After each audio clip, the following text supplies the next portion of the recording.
திருப்பதி ஏழுமலையான் கோவிலில் கருட சேவை உற்சவம் வெகு விமரிசையாக நடைபெற்றது. ஒவ்வொரு பௌர்ணமி அன்றும் திருமலையில் ஏழுமலையானின் கருட வாகன புறப்பாடு நடைபெறுவது வழக்கம். அந்த வகையில் பௌர்ணமி தினமான நேற்று ஏழுமலையானின் கருட வாகன புறப்பாடு கோலாகலமாக நடைபெற்றது. இதில் ஏராளமான பக்தர்கள் கோவிந்தா கோவிந்தா என கோஷமிட்டு ஏழுமலையானை வழிபட்டனர்.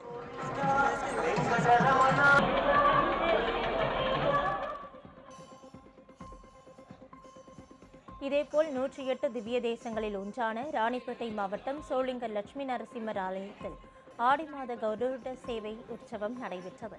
சிறப்பு அலங்காரம் செய்யப்பட்ட தங்க கருட வாகனம் மீது சுவாமி எழுந்தருளி பக்தர்களுக்கு காட்சி அளித்தார்.